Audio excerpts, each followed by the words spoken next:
This conference will now be recorded. There it Yay. is. And so we were just talking about how at holiday time, like we're paring down, simplifying things. And Mary made the point, she was talking about how her ornaments and things, it just helps to have them organized and kind of helps to do not the same thing, right, Mary? Just kind of just to keep your mental clarity, having good organization. Well, Yeah. I think based on the last few years, when the holidays come around, if I have the energy to do it, I mean, I always love, the decorations, and I've already, in fact, I've already pre-recorded Charlie Brown Christmas, Rudolph the Red-Nosed Reindeer, all the classics that I grew up with. I was born in 1966, so all of these are like, I mean, I'm 54 now, so these are things that I watch. So therefore, the holidays are special to me. So if I've got the energy, I'll put up the tree and put up all the decorations on the tree. And I have a few little knickknacks as well, to put on little sideboards and tabletops. But when I don't have the energy, which is this year, Yeah. I'm not going to do it. And so therefore I do have, again, I guess you can consider these knickknacks. I just have these two like 4-foot tall topiaries that already have the lights on them, and I can bring them out of the garage, plop them on the floor, plug them in, and boom, I've got some little lights, that work, and I'm good to go. That's fine. And I've got my Charlie Brown and Rudolph on television to keep me in the mood. So there you go. well, I think too, it's just like, we talk about, having to decorate and decorating all this stuff. Reality is, come December 26th, you have to take it down and repack it. And you're just like, that's, it's like if you go for a walk, you don't want to go too far away because you have to walk home. And so it's just like, pace yourself. And so, Thank you for saying that, because the last time I didn't put up my tree last year, but I did the year before. And I didn't, so therefore I did not take down my tree and the decorations until probably the end of February. So see, that's a really good point. And every time I walked past the room, it's like it's always a reminder, I got to do this. I got to do this. But when the energy's not there, you can't do it, Yeah, I understand. What about you, Doris? I mean, do you have any living in California? I'm slightly envious because you've got sunshine, but how do you handle the holidays? Well, yes, everything's different now, but I was just thinking about it now. The two things I like about Christmas, and one is getting gifts early, which I did online, and I ordered it for our cat. A nice little tower for our cat. I can't wait till it arrives. And actually, and I had just like doing that ahead of time. And then also is the smell of Christmas trees. And since I don't have really, it's a small area here, I don't have, you can put up a Christmas tree, but it's just myself and my husband mainly, because we're not going out. And right now we're staying safe. And it's just get go, when I'm out, I'm just going to go by the Christmas tree lot. And when they cut off branches, you can put them together with a bow and then have it on your dining table, and just the fragrance of Christmas. And then of course the music. Yeah, I like that, those old songs. I'm older than you, Mary. And and it's like I have some favorites like Santa Baby, which is kind of cute. Yes, Santa of Baby. course, of And then there's course. also, White Christmas, everything that we went through as children and growing up in the 50s. So it was great. And so that's what we're going to do. Very simple. So Doris, this'll put you in that realm. So I grew up, my Christmas music that brings me into the thing is Ski Trails. Why am I forgetting the name of the artist? I know the name of the artist. She was just from the 50s. I have to listen to that music. that is my Christmas. And Glenn Miller, Oh which is yeah. not Christmas. I played There's the clarinet. Doris, this is Doris. I played the clarinet. Is that what Glenn Miller played? I think he was yeah, a he did. He did. saxophone. No, Glenn Miller was clarinet. He was. Yeah. Yes, and I thought when I was in grade school, starting the clarinet, and I showed my mother, here's how I'm going to play. And it was like Glenn Miller with holding the clarinet up, and my mom goes, no, honey, that's not how you hold the clarinet. That was the big band style. Exactly. Right. Yes. In fact, one of my favorite Christmas tunes is the version that it's with Bing Crosby and the Andrews Sisters, and it's Jingle Bells, and it's like because it's a wonderful classic. I'll have to. Well, see, I can't send you guys a link for it, but anyway, just look up Bing Crosby and the Andrews Sisters, Jingle Bells. It's fabulous. It just reminds you of World War II, and that era, and it's very big band. So that's fun. Anyway. Yeah, I was born in 48, so yeah, just after the war. Yeah. Yeah. Well, hi, Michelle. Michelle is here, so. I made it. I forgot, but I didn't forget, and then I remembered, and then I forgot, and then I remembered again. That sounds like multiple sclerosis in a nutshell. I forgot. That's very familiar. And because I forgot so many times, you can see that my appearance is less than, well. You look beautiful. Well, thank you. You're welcome. The artist I was thinking of was I'm sorry, I considered not sharing my camera. Doris. The artist was Joe Stafford. That's the singer I was thinking of. Took me a second. I had to look it up. Well, there you go. That's for Thanksgiving. Is anyone doing anything? That's since it's like in 2 days.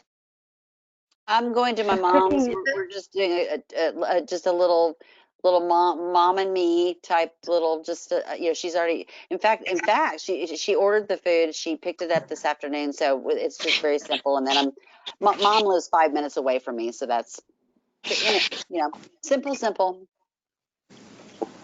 That sounds really nice. I'm cooking a 24-pound turkey for the first time ever this year. So I just figured I'd just dive right into it. Yay! And, that's the only way to cook turkey. It's the only way. Do it the first time and learn. Yeah. Have something prepared in case it takes you forever or you make a mistake. Have something extra that you can pop in. It's not something I'd thought about, so I have to think about that.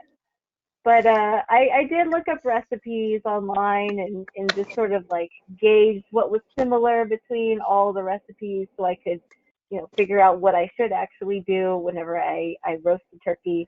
Because we're gonna put it in like a roaster, so it's a big old thing, and it barely fits, just fits, just enough. And since I don't eat any dairy, I'm gonna be putting dairy butter vegan butter all over it, so that'll be an interesting thing to see if that works. Put it under the skin. Put it under the skin instead of on top of it, so that it gets into the breast.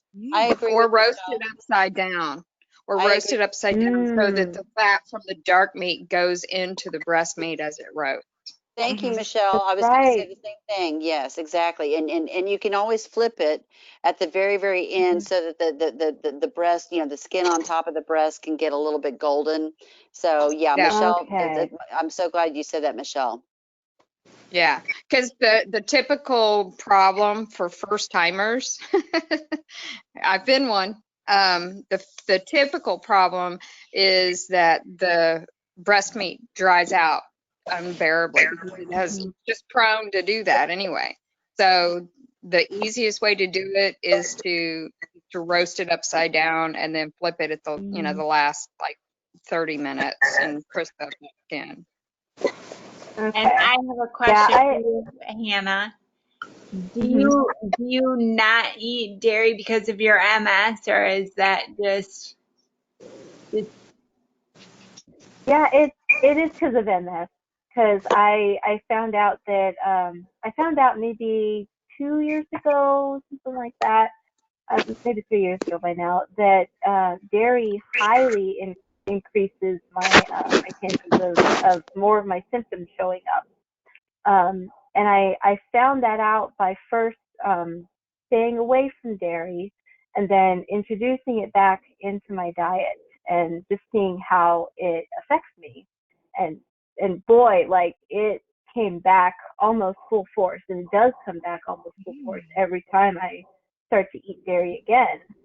So I just don't do it anymore. So okay? vegan butter is my best friend. I gotcha. Hi, Leslie. Mm-hmm.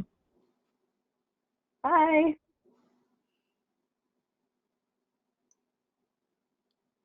You're muted, Leslie. There we go. There it is. Oh, you're still muted, Leslie. Oh, yeah, Hannah, I wanted to say that I too read something maybe few years ago about dairy, and I too stay away from it. I don't know if there's any immediate benefit, let's say, but something about yeah, it might be anti-inflammatory or something. So I too stay away from it. Yeah.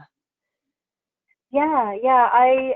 I have found that there are certain foods that do that with me too. Gosh, what is it? High fructose corn syrup is one of those foods that is also very inflammatory for me, at least. Yeah. So that's interesting to hear that you also don't stay away from dairy. Do you? I know we've had a discussion before about anti-inflammatory foods and the MS diet out there. So do you follow anything, or do you? Well, apropos but completely separate, I get hives, terrible, terrible hives, and I've learned there's called high histamine foods that, and who knew, here I'm trying to eat healthy and I'm going to eat all my fruits and vegetables, and it turns out these high histamine foods that could be the cause of the hives, but maybe not, because just like MS, doctors don't know anything about hives. Why? Or yeah, okay. So I have this whole list of high histamine foods, and the list of the high histamine foods is like sky high. Everything you can eat and everything that you can't, and what I can eat is like the list is this big, and everything that's healthy is a high histamine food. Like avocados, you just name it, citrus. These are all high histamine. So basically what is a low histamine food is meat and lettuce and not much more.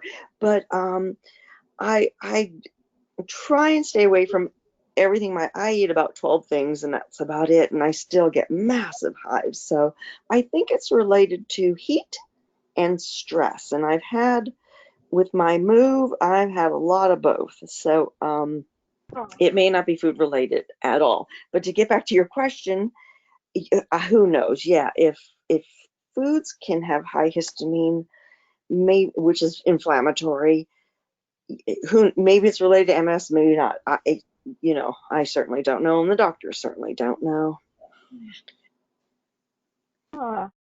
Yeah, I've never heard of hives in MS, but yeah, it's interesting the role that food plays in how we feel, Right.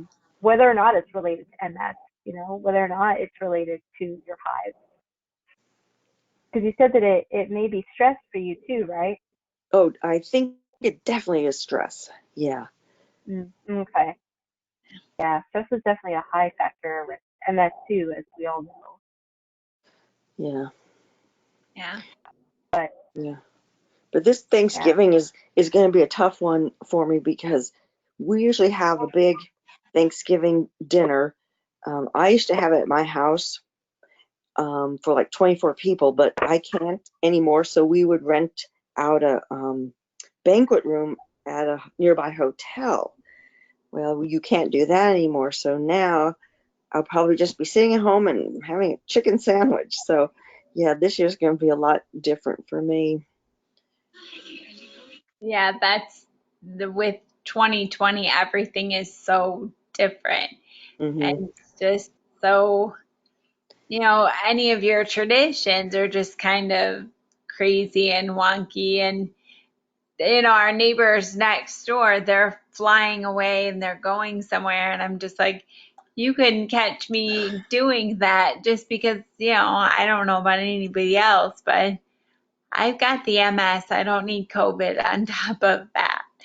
So, I'm super careful. That's what I always, it's like when you see the stuff on the news and they're showing just the packed airports and everything. And I told Jennifer tonight, I says, yeah, look, how many wheelchairs do you see at the airport? Yeah, I don't think anybody in a wheelchair is wanting to fly like right now, unless they're just like, it's crazy. But at the same token, you need the support and you want to be with your family. Sorry. I got tested. Oh no, I was just gonna say I got tested for COVID today. I won't get my test results for 3 days. I've been feeling ill since Thursday afternoon. I'm starting to feel better this evening, but I don't. We've had 2 people come positive in our office, and in Iowa we don't do very good with COVID, so it's pretty rampant. We canceled our Thanksgiving, like, because the stuff I was going to do, like make the turkey and stuff, well, that's not happening. And my mom's like, I'm not really sure I want to hang out with your brother and his wife, even though that they had COVID in September. And I was just like, yeah. Yeah, that's scary. Yeah. Well, it's hard to get tests now. So when my brother and his wife got tested in September, they were all free. And now where I live, the county's free, but if you want to get like a rapid testing somewhere else, it's like $100. And when I was like looking for tests on Saturday, the early testing I could get was like on Tuesday. Because it's all backlogged. So that was I'm sorry. How long ago were you in contact with the potentially positive? Well, the people that were positive, I have not had contact with. I might have saw the guy super briefly on Monday, but he was never in the same room with me. So if I got it, it's not from them, it's from another route.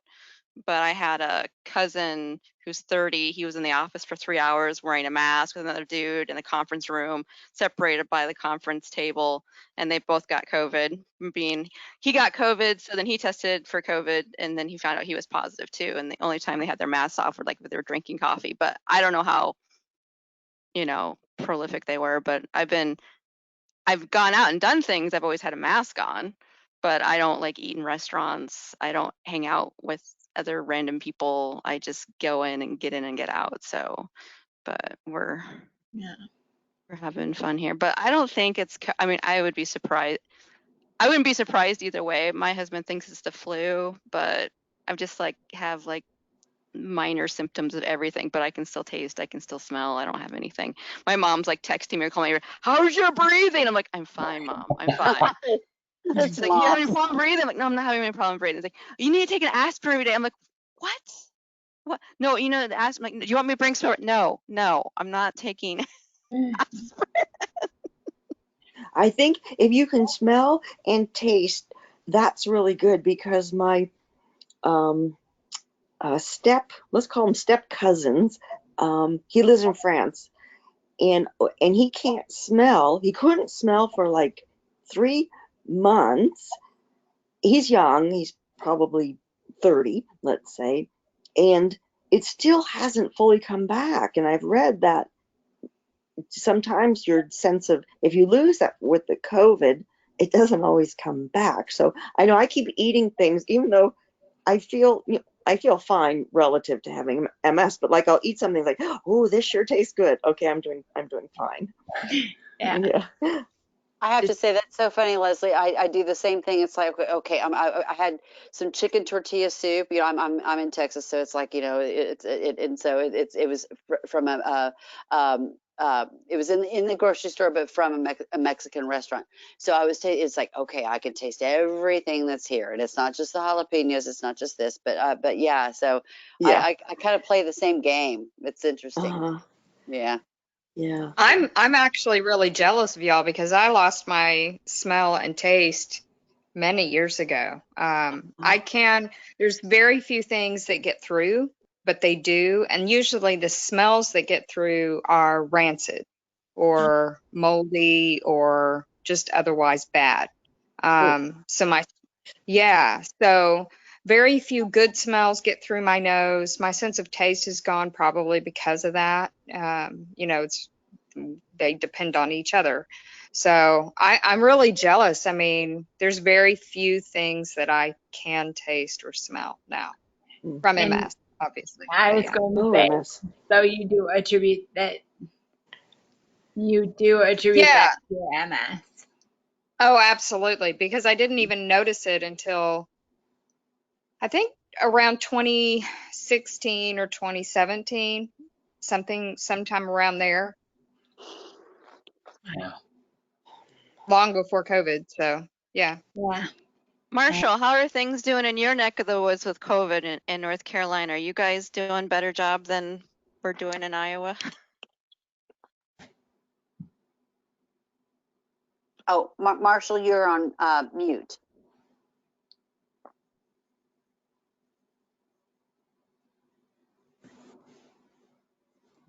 Well, he did say that he was going to listen, so maybe he's listening and Oh, no, I'm here.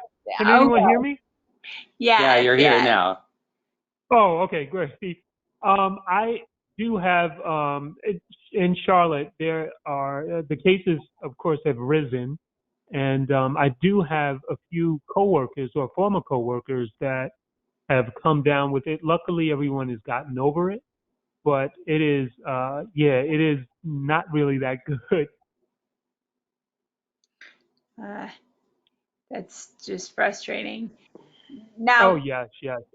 yeah, may I ask you a question about your MS, Marshall? Sure, sure. So, did you say that you're living with more of a primary progressive form of the disease?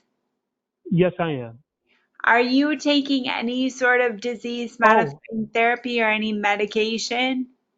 yes, I am. And someone else, I originally started off with ReBuff, but my doctor switched me over to, it's been a year now, on Ocrevus, which I really love because it's just going in every 6 months. And, I'll just share I'll share this with you guys. I had a fear of needles. And I could not do it. My wife had to give me for maybe months. She had to give me the ReBuff shot for maybe 3 months before I got, strong enough to do it myself. And then it became okay, and I was all right with giving myself the shot 3 times a week. And ReBuff, I love it because then I just go and I sit down for a few hours, get a little sleepy, go to sleep, get my infusion, and then I'm gone for 6 months, so it's really working for me well. That was my question for you, Marshall. Does the Benadryl make you sleepy or or does the steroid hype you up? I get super hyped up. I think Hannah gets sleepy.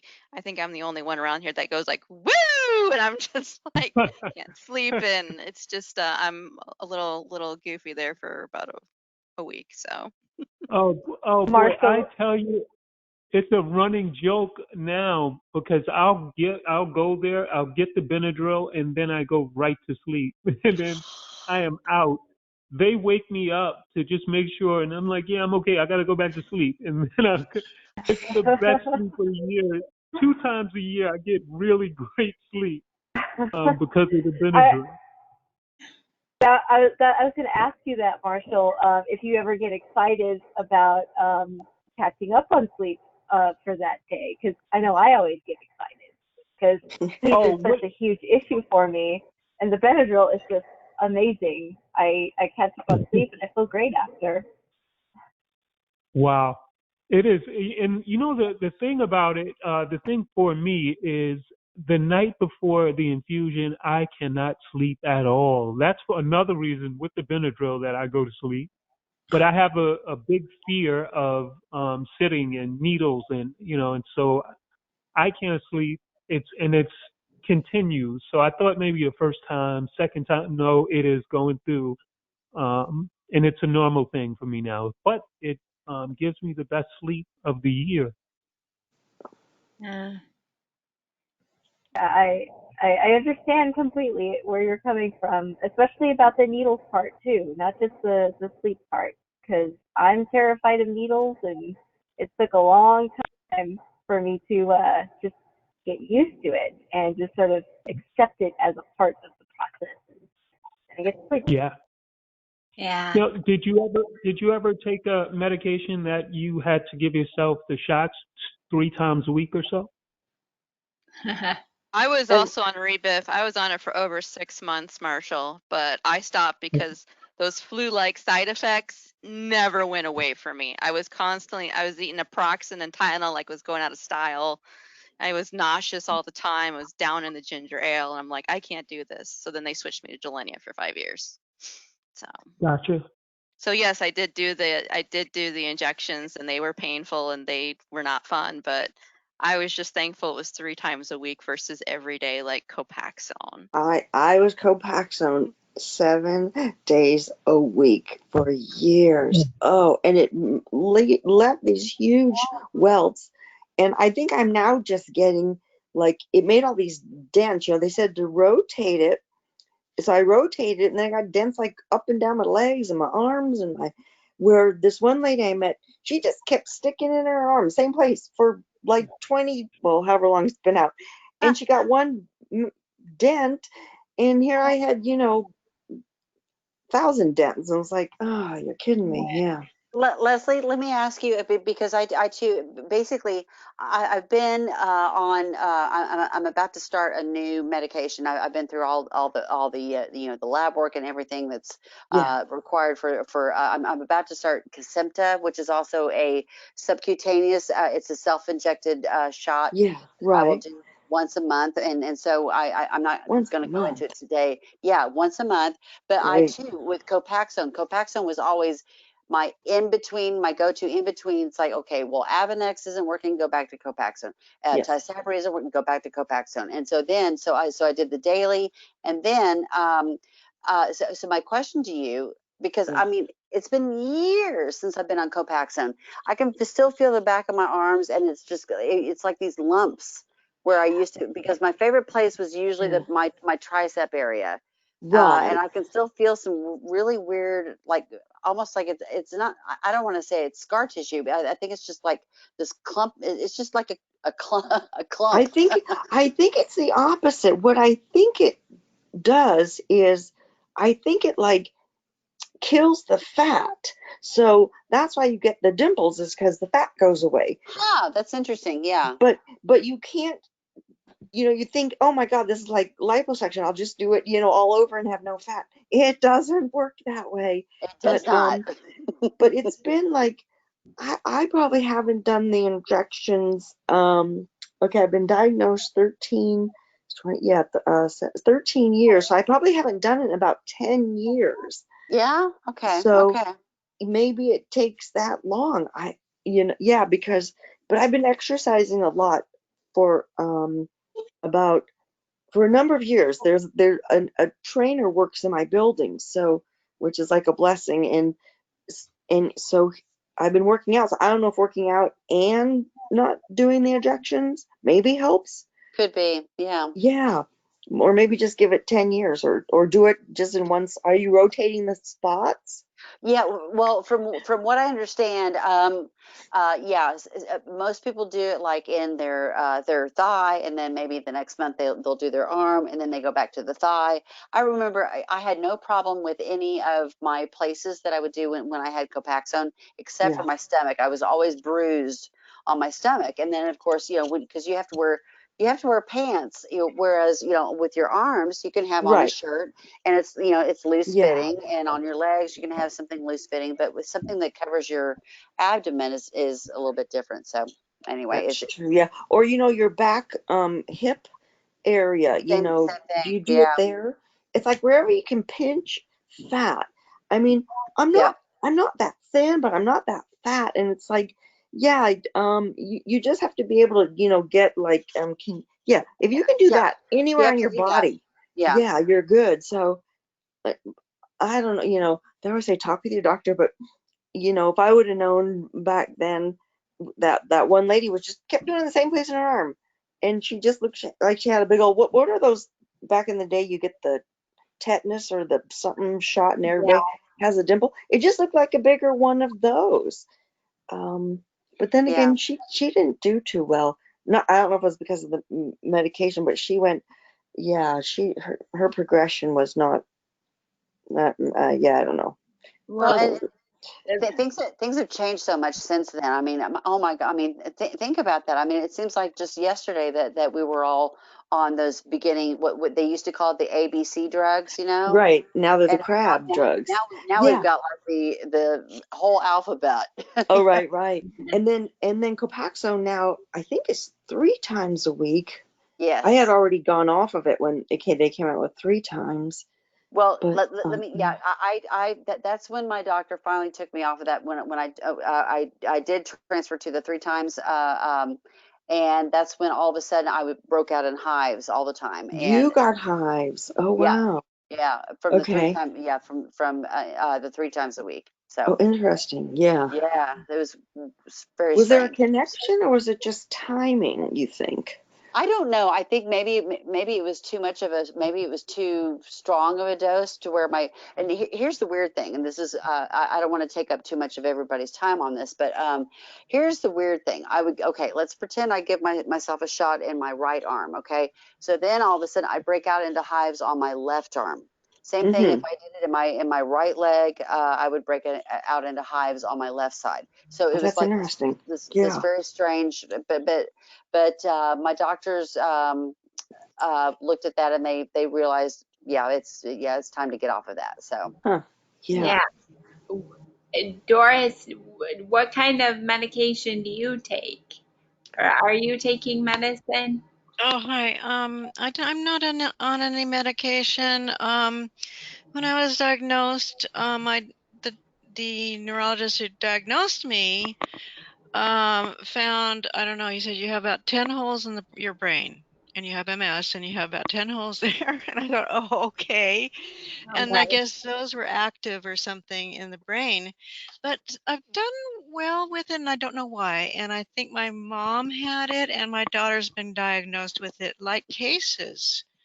Huh. So everybody's different, and just depends on what you have inside, I think. What's your Is your daughter taking any sort of medication? No, she isn't. And when she does need to rest, and her son and her husband are okay with that. But she's, yeah, working still. She use on a computer.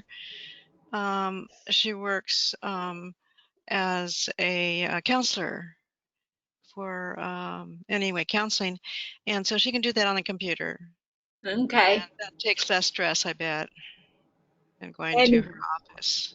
yeah, and while Dan's away, I can take this opportunity to talk about him and say, those ABC drugs that we were all talking about. Dan's still using his beta seron, and he's been almost 21 years on that. And, so I know sometimes he thinks about, again, while the cat's away, the mice will play. I know he sometimes thinks about going on Ocrevus, but making a change like that can be a little scary, and it's proof that the oldies but goodies still work. So I think that's interesting, just how everybody like the disease treats us all differently, but just look around us, everybody's treating their MS differently as well.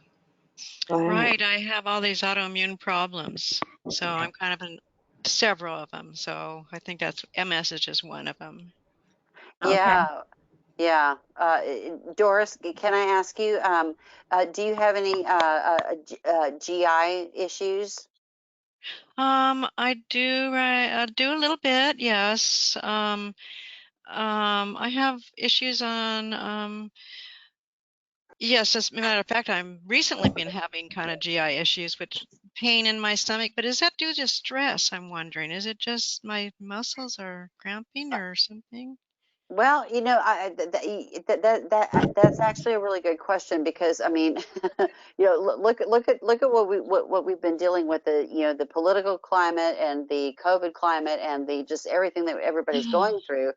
Stress does have a huge effect on our GI system, but and then also the foods that we eat, and then when we have these autoimmune issues and when one thing leads to another, or with the medications that we take, blah, Right. blah, blah. I mean, there's so many different factors that we can put into play there. But yeah, not everybody with MS has GI issues, but a lot of people do. But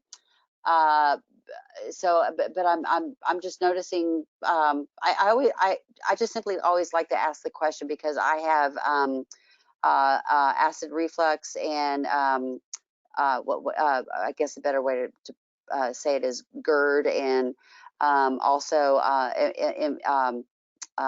IBS and issues like that. And it's as Michelle knows me really, really well, and the Digmans know me really, really well.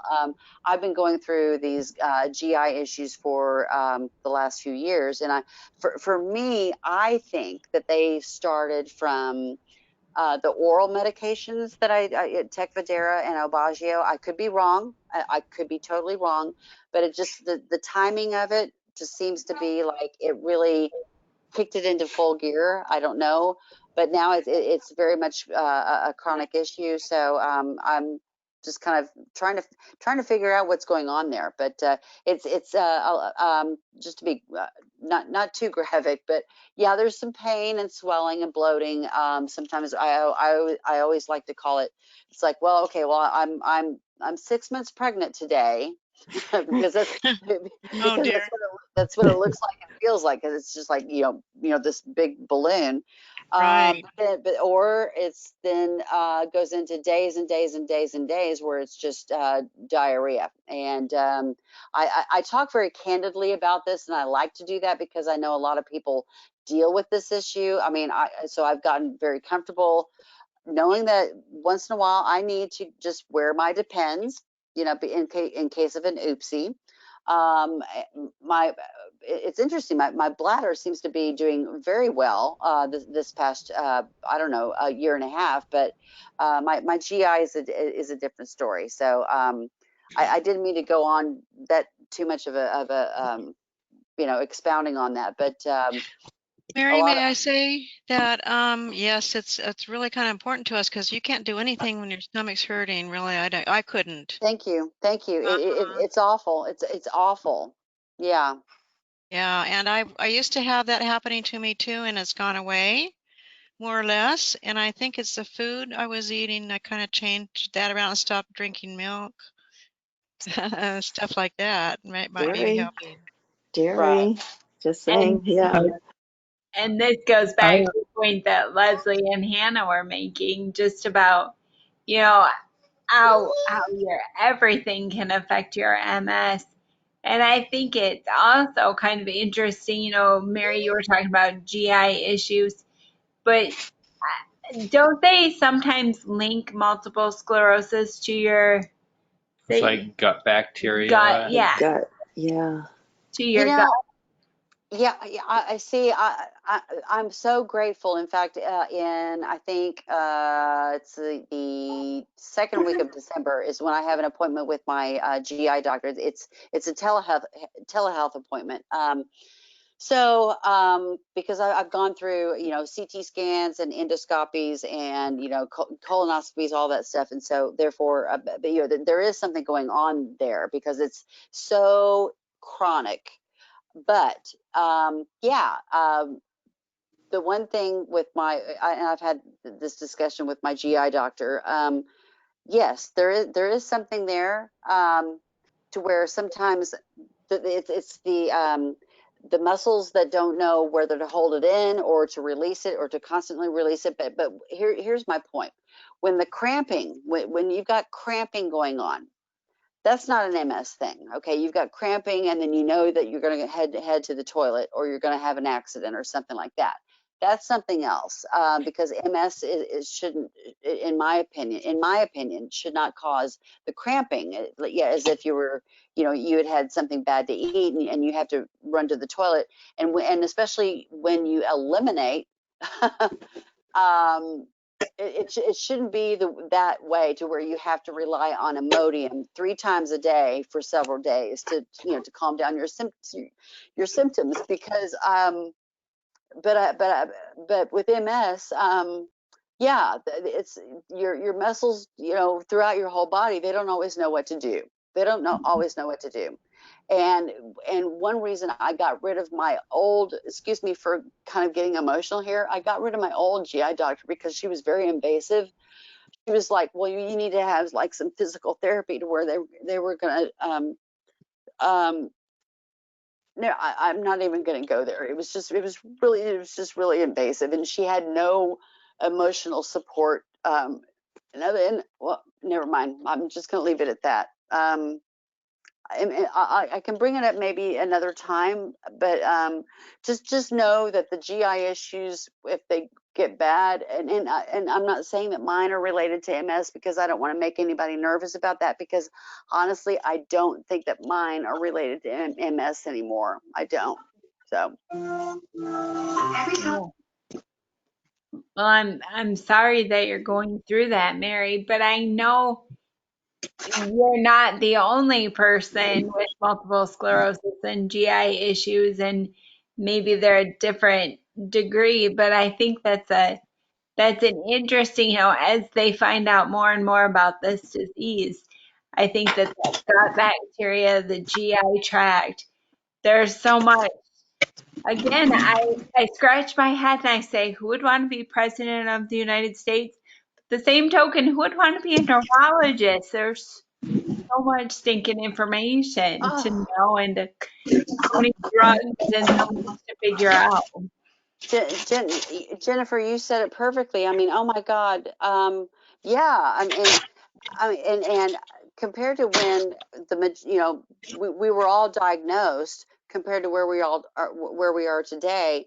So, and I'm saying this in a good way, so much has changed. There's so much more research. There are so many more findings, which I think is fantastic. But yeah, I mean, to be a neurologist, it's hard. I mean, now, and my neurologist that I see, she is an MS specialist. She only sees people with MS, and I think that's really important to tell people, instead of seeing, because I used to do this, have just a neurologist, but so that neurologist is dealing with Parkinson's and Alzheimer's and stroke and traumatic brain injury. So you need somebody that's a specialist to really be able to be up to speed on what's going on, because things are moving fast and furious in this field these days.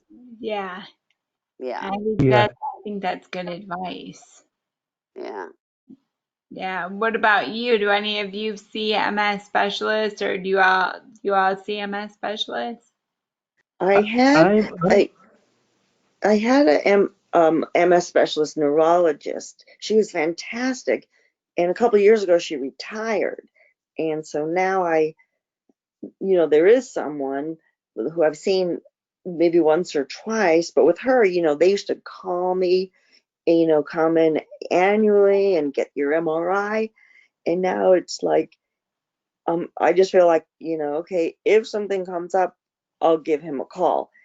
But he's not a specialist. So, Mary, yeah, you're fortunate to have someone who, gets it, knows MS. It's because so many neurologists, they don't know, like you said, neurology is such a vast field. And when it comes to MS, they don't know, it's like, what do they know?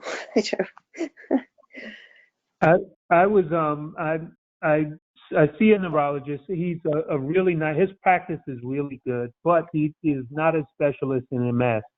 I was on a group meeting with my MS support group, and this doctor, Dr. Carrero, who is in Charlotte, He was on there, and if you go and look online for him, you'll see his name is like the top neurologist for MS. I've been trying to get an appointment with him, and it is very difficult to get one. I'm hoping to get one with him because during the video call, he even remembered my name, and he just was like, Marshall, da da da, and asked me a question about myself. And it was like he's not my doctor, but he is almost like he's with me, you know? And so I've been waiting for a call back from his office, but I'm going to keep calling them until I get an appointment, even if it's 6 months from now. Yeah, I think that persistence. I know Kim is like very persistent herself, you know, and just how important that is. So good luck to you, Marshall. You'll have to come back to another meeting and tell us how that goes, how your luck is. Oh, I will do. I would just need to, because I randomly got on here. There's a group that I get on it's my MS group, and it's online. And there's a guy there. Everyone has MS, and so we talk and share stories of how our day is going, and good things, bad things. And they wrote about this group, and they put a link, and I was like, all right, I'm gonna see what this group is about. So I'm gonna find out who that person is and just tell them thank you for dropping that, because I can't remember offhand who it was. Once I go on my page, I'll be able to see my MS on my MS page. It is awesome, and it's really nice. I'm here, but it's really nice just hearing what you guys are talking about, because I relate to it very well, and it's just like, wow, somebody else feels like that, you know? Right. Yeah. Right. Yeah. Yeah.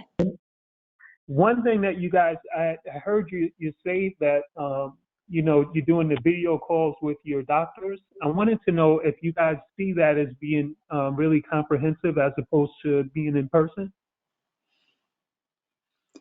This is not the same thing as a neurologist, but kind of, Marshall.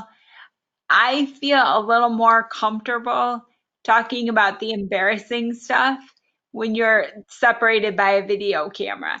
Like, I almost feel a little more honest, and I don't know if I'm the only one, but it's just like for those things that when you're face to face with somebody and they're a little uncomfortable, if you've got the separation of a video camera, you're like, oh, I can do this. So I don't know, but I thought my virtual visit, Dan and I both have the same neurologist, and we both had virtual visits, and it was good. And I think that, you know, the virtual visit, I mean, because they're not like rushing around to see other patients in the hospital and people aren't pulling them into things. I had, I mean, not that Dr. Braley's ever like limited us. I mean, but I probably had a good half hour with her on a teleconference meeting and stuff. So I feel it's very beneficial. And I just Oh, saw a post from someone that had written an article about having virtual neurology meetings with their neurologists and having a virtual doctor's visit. And about the only thing they didn't do was the range of motion of the lower body, but they were able to get everything else. I love my telehealth appointments. I mean, obviously when they need to, like, you know, touch you I'm going beyond neurology here. I mean, even, you know, whether it be, you know, therapy, even with my GI doctor talking on the phone as far as what's going on, you know, oh, what was that? Oh, anyway, I'm sorry. sorry. Okay. Anyway, but I love my telehealth because of exactly what, you know, Jennifer, you know, even if it's whether it be embarrassing things, just I guess the bottom line is here I am. I'm sitting in bed. I'm in my pajamas. I haven't brushed my teeth right now, and I can sit here and I can have a visit and not have to worry about it. I mean, it's so comfortable, and again, you get that one-on-one, and you don't have the interruptions with somebody coming in the office or somebody running late. It's like you're there. And you know, I know that there's going to be some face-to-face togetherness is, coming up, whenever COVID settles down, whenever that's going to be. But for now, I love my telehealth appointments. I can't say more than that. Wow, nice. Are you thinking about doing a telehealth visit, Marshall? I would like to. I just the being on a meet. Well, this is with everyone. With Dr. Carrero, the neurologist. He was there, but he was so. I've heard through people that are in the group that actually meet with him. I would like to do it when the doctors can't see me in the office, but I wanted to know how good they were compared to being in front of your neurologist. And of course, they can't examine you the same way in a physical sense, but I wanted to know what you guys thought of the difference of being there with the doctor and when you're on the virtual call with them. I don't think there's a lot of difference. I think they can Okay. pretty well see everything. And in talking to you, if you're honest with your doctor, they can probably get a good feel for where you stand. Okay. I agree. I agree with what Frank said. And again, I think the attention that's given on one-on-one just feels a little bit better. Basically, you're going to have the same kind of visit unless you have to go have an MRI or any sort of, or lab work or something like that. But yeah, Marshall, I would highly encourage you to try it if it's an option, and because I really enjoy mine. I really love it, and frankly, frankly, I hope it continues, post COVID days. I hope that that's going to be an option without it being like an extra cost. Because I remember this is actually just a quick little comment about this. Pre-COVID days, I remember having getting my scans, my MRI scans that came into my doctor's office, and I wanted to discuss them in detail. And so I had the option of coming in to the office, and then I said, well, is there an option of doing this maybe online? And they said, yeah, but it's more expensive, and meaning my insurance didn't cover it. So I would like to see that being an option moving forward, to where it's still going to be an option for people not to have to get in their car if they're having a bad day, not to have to deal with having a friend or family member have to take them if it's not a good day for them. It's an option, I think, that should be available to us and for other people who can't always make it in. That's just my 2 cents there. Yeah, I see Wow. Leslie shaking her head. Yeah, because, well, I had my annual physical with my primary care physician video, and I'm like, seriously? But, all things aside, if there's no new issues, then it does make perfect sense. And as you say, Mary, you're at home, comfortable. My doctor was actually at home. Yeah. So, and she even this is very early on in the year, actually, and I'm like, oh my God, I'm a mess. And she goes, oh, I'm a mess too. Like, she was being supportive, but it's like, yeah, so we were both sitting at home having having my physical. It was odd, but yeah. I did. Let me tell you guys what I did with my primary doctor, who is great. We had that call, and my wife hooked it up, and it looked as if I was in the tropics somewhere. And so, oh yeah, I joked with him like, "Yeah, I'm on vacation. Let's just get this appointment over with," And he's a very funny guy. He's not that many years old. He's not that much older than I am, but he's relatable. He works with this MS thing with me, and it's I think having fun with MS, it makes it so much better. So if I get an opportunity to be on vacation with my doctor, getting the physical, then I'll do that. Nice. Yeah, absolutely. I'm sorry. Somebody was saying earlier, somebody had asked earlier before the conversation transitioned to telehealth, but was asking about if you just see a regular neurologist or a specialist. and I see a specialist, and I'm glad for it. He's in a clinic with other doctors who also treat MS, but have differing specialties, which turns out to be really beneficial because I was able to get, I'm having issues with my sleep, and basically, almost like a narcoleptic response to everything. Like anything that taxes me in the brain, I can fall asleep. If I eat anything, I can fall asleep. Um, and there's other things. So having another doctor in that clinic that specialized in MS, but also in sleep disorders was, amazing, because I've gotten that sleep. I just go to the same clinic, the clinic I always know, and see a different set of nurses and a different doctor. It was easy. There was no new process or no new anything. It was just really simple and easy to go and do. And then there's one of the physician's assistants. She's an NPA, and she has been treating MS as an NPA for I think more than 25 years. And so she runs the clinic support group for patients.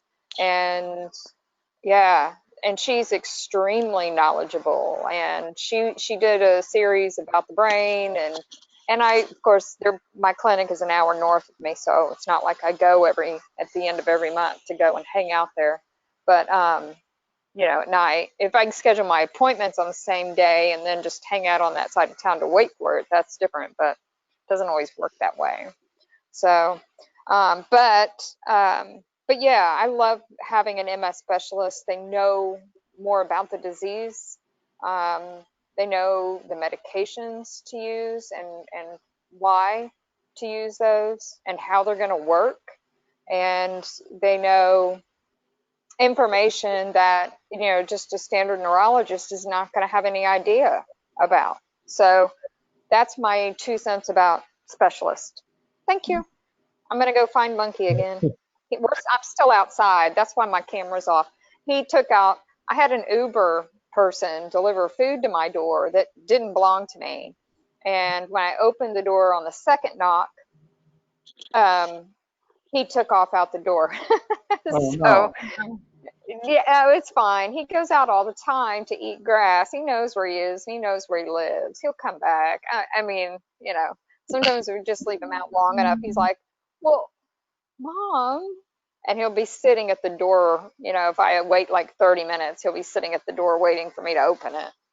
But I'm just sitting out here waiting for him. I'm listening. Well, can I ask, how long does this meeting group usually last? Probably until people are done. Are you getting tired? Or? Well, yeah, it's kind of dinner time, so I get a little tired and hungry. But how do I find you again? This has been so wonderful. I haven't had a support group now for years, and Well, then I'm gonna call out to both you, Leslie, and you, Marshall. If you can give us your email addresses, and that way we can send you a reminder. We meet twice a month. Oh, fabulous. Okay. 8:30 p.m. Eastern time, and you have to do a little bit of math, but if you type your email in the group, and then we'll add it to the list, and then we'll send you a reminder. And Martha, with you being on the phone, that's above my knowledge. Okay, well, I saw that there were different options. I would have done the video, but whatever, if I can send my email or however I can connect with you guys. Leslie, great question, because I have that ready to ask when I talk next. because this group is really, I like this. This is really good. Cool. I think then I don't if you guys both Leslie and Marshall, and just if you can have I like a just sent it. Okay, Thank did you you, get Leslie. it? there Get it is. it? All right. And then Marshall, if I don't know if you have access to put it in the chat of He the does. thing. On the phone. He's on the phone. I'm on the phone. I if I'd have known better, I would have went in that way. But it just seemed, because I was working on my phone and not the computer, I wanted to make sure I got into the group before it ended. I mean, before before I could get in or couldn't get in. Yeah. Marshall, what's your email address, Marshall? Oh, it's very easy. It's Marsh, M-A-R-S-H, and Braz, B-R-A-Z-Z as in zebra, and that's at Yahoo. Now, did I send mine to the right person? I sent it to. Yeah. Yes. Thank you okay. very much, Leslie. Okay, thank you. Would you say that again, Marshall? It's Marsh, M-A-R-S-H, Braz, B-R-A-Z as in zebra, Z as in zebra, at yahoo.com. Marsh Braz at Yahoo. Got it. Yay. Thank you, sir. Yeah, so then you'll get announcements then before the meetings, but they are there. It's the second and fourth Tuesday of every month at 8:30 Eastern time. Yeah, so that would be 5:30 for you, Leslie. So Dinner time. I know. Yeah. I know. I'm so jealous because I'm so. It's I'm in Texas, so it is 10 till 9 right now, and I haven't had dinner yet because I did another virtual call right before this. I mean, this has been a virtual call week. I mean, that's why I kind of look like I'm looking right now. So it's like, yeah. So I'm gonna have some leftover pizza, which is not good for my gut, but I don't care. I don't care tonight. I'm gonna have some leftover pizza and go to bed. So. Understood. Well, nice meeting everyone. Yeah. I may just step away. All right. Well, Leslie, Nice to meet you, really Leslie. nice to meet Thank you. you. Same here. Now in 2 weeks, I'm going to have a out-of-town visitor, so I may not be joining you, but but please send me the invite. You'll get a reminder. You'll get a reminder. And then 4 weeks, second and fourth. Yeah. Every second and fourth Tuesday. Yeah. Oh, beautiful. That would be lovely. Leslie, I'm so glad to meet you. I don't know you, but you sound you feel very comfortable to me, and I like that. So I just wanted to tell you. Now I see your name, and I don't know why it looks familiar. I don't know if it's the Pettigrew, or have you been in other chat groups? Yeah, I don't know. Yeah, but who knows? Who knows where? I don't know. I know, because sometimes I've been in Zooms where there's been 50 people, and I'm like, I'm lost. Yeah. Okay. Well, very, very nice meeting you. Very nice talking with all of you, and I look forward to. Thank you. I look forward to maybe it'll be 4 weeks from now. Next month. Right. Yeah. Okay. Bye. Bye, everyone. Bye. Now, how do I leave? I don't know how to leave the meeting. Go up to your computer and just I think you wiggle just your mouse, and on the bottom of the screen there should be this red X. No, I'm on an iPad, so well, wiggle your cursor just and it should click. pop up to say Let's leave. see, I can Close the app. Or close I the app. think that if you touch a spot, closing the app would help too. Okay. There we go. Okay, I have something There we go. for a couple of people. First of all, right. Woohoo. Doris. Yes. Are you there? Uh-huh. Your picture of that pelican was absolutely unbelievable. The one with the fish? The one with the fish. Oh my gosh, I've never seen anything like that. It was great. It was a picture of a pelican that had just eaten a fish, okay? And he still had the pelican in his gullet, and the sun was shining through his skin, and you could see the fish hanging down underneath his. Oh, wow. It was unreal. Unreal. Very unusual. And then the other one, Hannah, I just saw your spot for Ocrevus about you're being angry at it. I just happened to have it come in today too, and I'm going, wait a minute, I know that girl. That's fantastic. So you saw the video where I'm talking to the camera? Oh yeah, yeah. You're Okay. sitting out on a stool. Yep. That's amazing that you saw it. It always makes me really happy when people tell me that they've seen it, and but you never know. I'm not allowed to promote it, so you never know who's seen it. That's awesome.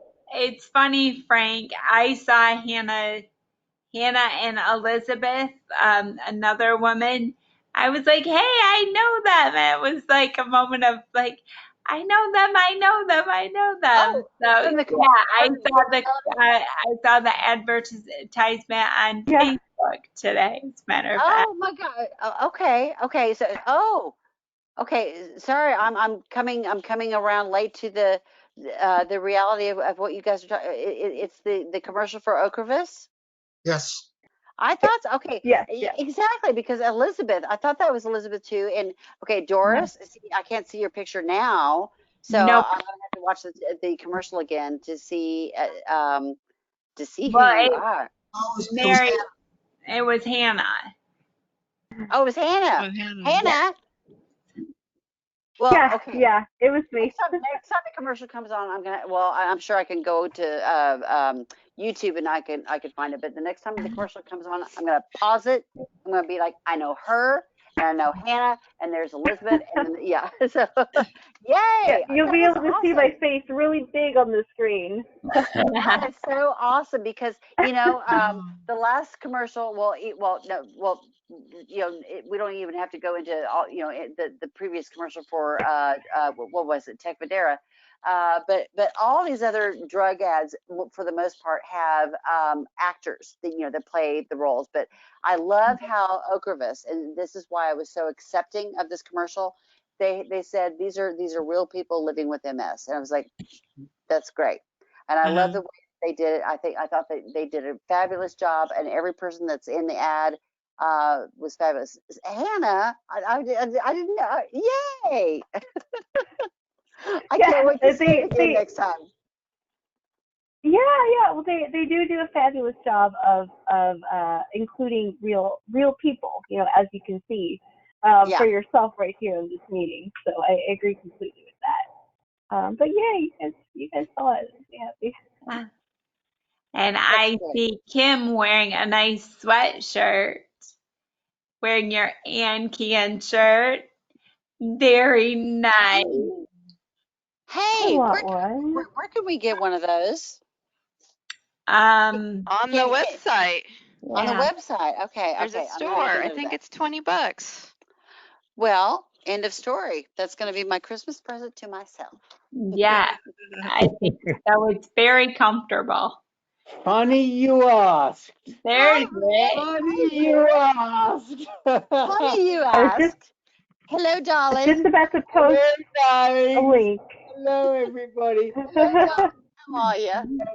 If you go to the website, and I think it's under support. Let me see. I have a website window open here. Yes, under support us, there's a shop, and if you click on that, you can get a T-shirt or a sweatshirt. And it just so happens I have one on too. Yay! Well, you and Kim just look lovely. So thank you. Thank you. I wore it a couple of Fridays ago when I had my Social Security hearing. So Yes. with the MS bike socks. You want to know how did it go? Well, the first thing that surprised me is they called me like 19 minutes early because they're like, usually like running an hour late. And I get this phone call and the area code was like 316. I'm like, oh my God, I'm getting a spammer. How am I going to get this person off the phone? And it was Social Security. So good thing I answered. But I mean, I think it was like an hour or 20 minutes I was on the phone. I guess the only thing that I had issues with is afterwards or during, or like there's things that you wanted to say that you couldn't remember. And so I was definitely having cognition issues during the hearing.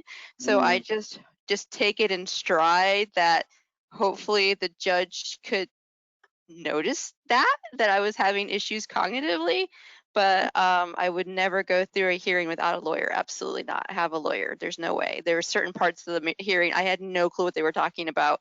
Legalese over my head. So, Bingo. Tim, let me ask you, you did have a lawyer, so why don't you communicate to the lawyer that there were things you forgot because you were having these cognition and memory issues, and then the lawyer will know how to communicate that to the judge?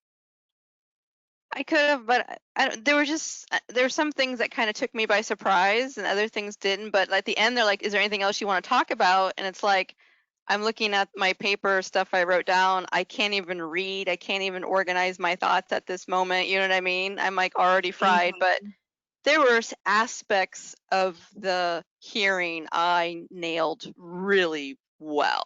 So Yes. there were aspects like I was really good at. So my parents, I work for my parents because they have their own business, did an amazing job writing a letter and saying like what errors I make and what they do for accommodations. And they actually said it and we talked about it. Like if I just go in there just to answer the phone, that's all I have to do. I don't have to do anything else. I cannot sit there for 8 hours. I end up laying on the floor. And there's no other job in the world because they have that fourth person there that tells you all the different jobs in this category here, what's available and how many jobs are available in the US. There's no jobs where you can lay down at your job. Doesn't happen. And then another thing too, what other thing that didn't happen, like you could just leave whenever. That doesn't happen either. So I have essentially parents conveyed that the kind of accommodations that they provided for me that you could not find somewhere else. Yeah. And they said it, they said it in a nice, I read the letter after the trial because you always get like, oh, I didn't say this. And it's just like, no, they pretty made it clear that if I wasn't their daughter, that I would not be working for them. I would be fired.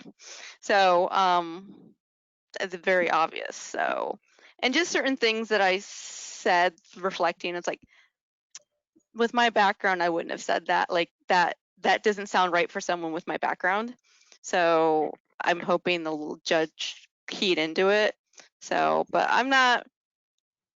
We'll see. I'm supposed to know in 30, 60 days. They didn't have the Mayo Clinic records from September, so they were waiting to hear on that. But I didn't have any issues with the judge whatsoever. He listened. He asked these great questions. The lawyer asked me great questions.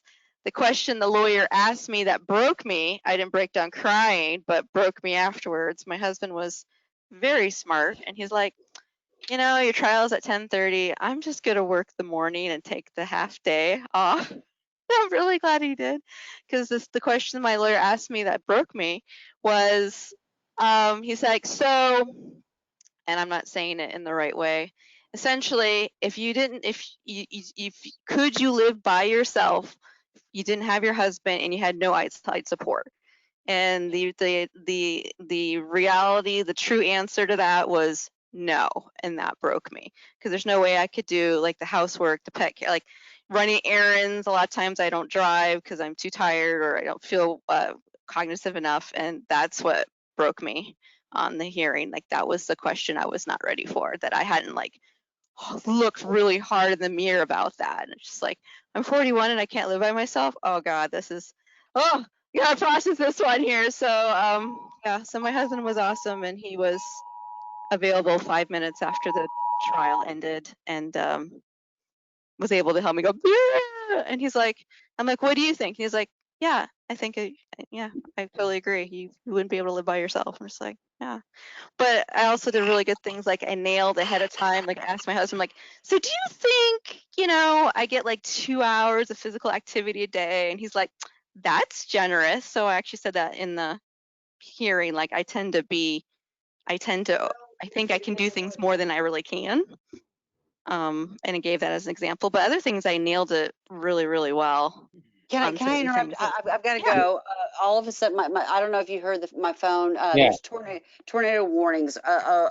Go. I gotta go. I gotta go. Go. Yeah, be Be safe, safe, Mary. Mary. Go. Go. Be safe. Right. Call me after and let me know. Okay, yeah. So yeah, so we'll see what happens after Yeah. that. Well, Kim, that's is this for disability? And I Yeah, mean, just Social Social Security, just Social Security disability. It's just the way my lawyer explained to me. It's insurance if you can't work 40 hours a week. So that's what you're essentially going to trial for, like hearing that you can't work 40 hours a week. But you know, there's another huge advantage. It's not just getting your Social Security early. It's the fact that you start you're eligible for Medicare 28 months after you've been approved. So it starts counting the time that you can get onto Medicare, and Medicare insurance is much cheaper and very comprehensive. So it is for many people really significant. I know in my case, I got early SSDI, and it saved me several $100s a month. And this was 15 years ago. It probably saved me $500 a month in my insurance premiums. The thing that's really awesome for me, if I get on disability, then there's a potential I can discharge my student loans. Because right now I have to, like, according to when we did our 2018 taxes, went through the accountant and we took like a $3,000 hit by filing separately, but that was cheaper than me paying my student loans, because even though my husband is not co-signed on my loans, because we're married, his income takes in consideration an income-based repayment. If that made sense. But I might be able to. Something you might want to know is that a lot of people are having trouble now getting their loans forgiven. I'm about to try. They're saying that the length of time that you need to be on disability must be at least 5 years between your review dates in order to get a discharge on your loans. And most people now are getting less than a 5 year. They're getting between 2 and 3 year reviews. And so, you know, that's something that you might want to be aware of. So as soon as you get your approval letter, you need to file it. I didn't do mine initially, and I'm about to try to get mine discharged. But if not, I'm going to go on the income-based repayment. So you know, definitely if you're not on that, get on the income-based repayment until you Right, that's can what get I'm on. But I think I read, and I have to, because things change all the time, that it was 5 years from when you became disabled, like when you were able to not work anymore, and that will be next year when I hit my 5-year mark. And there is a way to potentially get a discharge if you don't get approved for Social Security, but it's through your doctor. So I will definitely take more look into that next year. I think that 5 years is 5 years while you're on Social Security disability, and they're not giving those 5-year renewal dates anymore. So that's, I think, what they're looking for, because a couple of people in the MS Pals legal group have brought that to our attention. And so, but some things were proposed by the Trump administration and the Social Security to change the policies. And so I'm going to, because some of it I didn't quite understand, I'm going to contact the MS Society here in Florida and see if I can get their legal department to break that down for me. One of the things might be a permanent, a change to our classification for MS, which means that what I read, and it could be wrong, but the way I understood it was that MS is now classified, or they're proposing that MS be classified as a permanent disability rather than a temporary disability, and therefore would no longer have to do the renewals. And so that would just negate everything I just said. But if we get that, that is a massive step in the right direction. However, aside from that, the current administration has made proposals to change the way Social Security disability functions, and they're trying to get everybody off the disability rolls as fast as they can. So unless the new administration doesn't change that, we're looking at reviews. And by the way, we're not just looking at reviews. What they've done is they're having you completely reapply for disability. So you might have to go through another hearing all over again at your renewal date if that doesn't get changed immediately by the new administration. I don't know if this will help, but excuse me, my doctor, Dr. Vandenort, wrote a letter saying, as you know, his MS doctor, that this is not a temporary thing. I mean, you can get noted people to write letters, that would show MS is not going to go away. So it seems like that might help. Are you on Social Security disability? I was until I reached 65. Right. So when you were on disability, did they give you a review date on your initial acceptance letter? Actually, I don't remember them doing that once they decided I was disabled permanently. Michelle, same thing. Well, same thing. I'm sorry, go ahead. That's in California, though. Same thing for me. I never had a review, and I was on SSDI for 10, 11 years. Yeah, but you see what's happened, and I actually raised this in a meeting recently, and it so happened that one of the speakers was formerly a case manager at the Social Security Administration, is that they have become much more rigorous in renewing. So, yeah. Frank, when you went on and when I went on, they would give you a date. In my case, the date they gave me was a few months before I was actually going to be eligible anyway. And I never heard from them because I was so close. I expected that it was a possibility, but I never did because it was so close to my 65th birthday anyway that they just let it slide for the few months, and I continued on. But I think that people who are younger, it is an issue. And I do think that they're getting stricter, but I also think that the regulations that came down in the past administration are probably going to be eased, and this is going to be a much more compassionate administration. I truly believe that.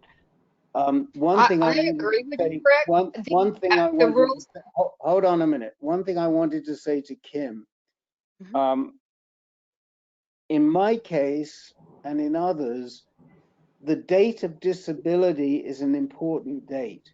So even though your SSDI may not start until they approve you, let's just say the 1st of March, your date of disability starts things counting. So in the past, and I don't know if this is still true, but certainly in my case, my Medicare period of eligibility started from my date of disability, not from the date that my SSDI was approved. Right. So sometimes people don't know that, and their date of disability and the date SSDI starts are the same. But you can, if you have a good lawyer, they're going to make sure that your date of disability starts from when the time of your original diagnosis. In my own case, I think I was eligible for Medicare about 3 months after my SSDI started. I had to wait 18 months for Medicare.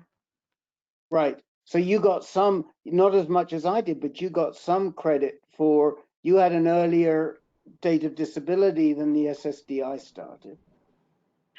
Yes, the SSDI also paid me for the time that I was, from the time I was disabled. Right, and you can back claim up to 12 months, or you could. I don't know if that's true. And that's how the lawyers, by the way, make their money. Because it's good to get a lawyer, as Kim said, because the lawyers are restricted in how much they can take anyway. Right. They're limited, I think, to $6,000. But Yes. they take a percentage of what your back claim is. So if you were disabled for a year, then you get 12 months benefits, and they take whatever is owed to them out of the 12-month prior benefits. Correct. Well, we're getting close to 10 o'clock, or I don't, it's a little after 10 o'clock. I don't want to sign off the meeting without just checking in to make sure that Marshall, Doris, Michelle, did we kind of cover everything, or was there any other questions that you had tonight? Yeah, I just wanted to say that the new rules that I was talking about were proposed in January of 2020, and they already had requested public comment, and they were proposed prior to January 2020, and the public comments ended in January, so that that is likely already gone through. So you know, I need to check back up on it and see what they've decided, but it's pretty likely that anybody that's approved through 2020 and probably prior to that has gotten the same shortened review period.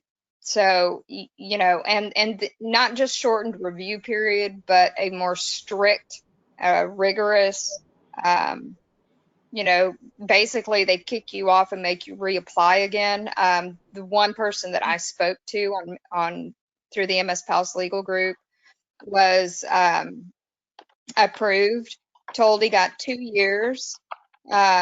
And then another person came on and said that their review had just happened and they're forced to go into a new hearing because they're, for whatever reason, they were denied their benefits. They had been on disability for a few years, a while, I don't remember how long. And so, you know, the current rules as they stand right now are trying to kick people off of disability. So be very careful. And if you have to go through a review that is more strenuous than that sheet of paper that, you know, people talk about, oh, I just got a sheet of paper, you know, anybody prior to 2018, let's say, got like a sheet of paper and they said, hey, has your disease changed, blah, blah, blah. If you check off everything that says no and you send it back, everything was copacetic. Well, now they're making you do a full disability application again instead of that one sheet review. So that's the difference between, you know, prior cases and now in 2020. So just be very careful of that if you do have a review come up and what your sheet of paper is, and you may need to contact the lawyer who you know, another disability lawyer to help you go through the review process, because it seems to be another application where they're requesting all of the doctor records all over again and everything else. So, well, thank you, Michelle. That's a good tip. And Marshall, were you going to say something? Yes, I just had to come off of mute, but I'll tell you, I really like listening to you guys. I've learned a bunch of things. I have my pen and my pad here. I was writing names down of everybody in the group that I could catch. I wish it was a video so that we can see each other or I can see you guys. But I feel like I'm learning some things here. So I really just like this group. Well, that's good. And just so you know, you can go on to YouTube probably in the next, what would you say, Rick, like 36 hours, this video should be live. So Marshall, if you want to see our lovely faces, we'll all be on YouTube. And then hopefully, you know, our next meeting is December 8th at Yeah. 8:30 Eastern. Hopefully you can make it to that next meeting and we can check up with you then. But yeah, I mean, totally encourage you. There are old meetings that have been recorded. We had a family program a few months ago that I encourage you, if you're interested in just talking about MS with your family, you can watch that. YouTube's a good source of information. Yeah, you can also find that, Marshall, if you go to ancan.org, ANCAN, ancan.org. You can also find the webinar there. If you just put in webinars in the search window, you'll find the fantastic webinar that Dan and Jen arranged on there. And if you need to reach out to any of these folks, if you send me an email, rd@ancan.org, I'm the organizer of the platform, then... I'm sorry, I'm sorry, but once again, it's RD at what? AnCan, Alpha, Nancy, Charlie, Alpha, Nancy, ancan.org. And I can I'd be happy to put you in touch with anybody on this call. I'm sure they'd all be very grateful to communicate with you outside the call. Absolutely. Awesome. Thank you, guys. Thanks for joining us. Yeah, so happy that you found us. Absolutely. So, I do want to say one thing. I just want to give thanks to all the moderators here that we've been able to make this MS group happen this year, and it's turning into a wonderful group. I mean, it self-moderates, which is a fantastic testimony to the guys that participate, to all the participants, and you are a terrific group, and I have a feeling that before very long we're going to have a lot more than the number of people we see now, because the word is getting out. It's taken a while, and you've all been so patient, and you've all put up with me with my rude messages in the background that I send you during the meetings sometimes. Some people would call them rude, other people would call them charming. Perspective is everything, right? That's right. Charming's a good word. Yeah. I just want to give thanks for that, and I want to thank you for what you're doing for the MS community, and it's fantastic. Thank you. And vice Well, versa. thanks for giving us this platform and opportunity to do this. So yeah, this has been such an amazing thing to have happen to us. I mean, really, I would have never thought we could have pulled this off. Not to Why is that, Frank? Not to get all the support that we're getting from the MS Society and from AnCan, and to be able to have them both, you know, to have our support group listed on the MS Society's chapter pages on all the chapters nationwide. It just gives us a chance to get more coverage. I mean, absolutely. I'm amazed. I love how we had everyone from all across the country, from California to North Carolina to Michigan to Iowa to Kansas to Texas. Could have gone a little bit northeast, but we'll work our way up. Yeah, that's not hard not to crack. Didn't we have somebody from the Far East on the call one time, from Japan or something? Yeah, I'm just talking about tonight. People from like multiple time zones, and Yeah. Don't forget Florida over here. Yeah. I'm sorry, Michelle, you came in later. I totally blanked on Florida. Sorry. That's okay. I forgive you. All right, guys. Well, I'm gonna leave you. Happy Thanksgiving, and we'll get this posted pretty quickly. I'll let Dan and Jen.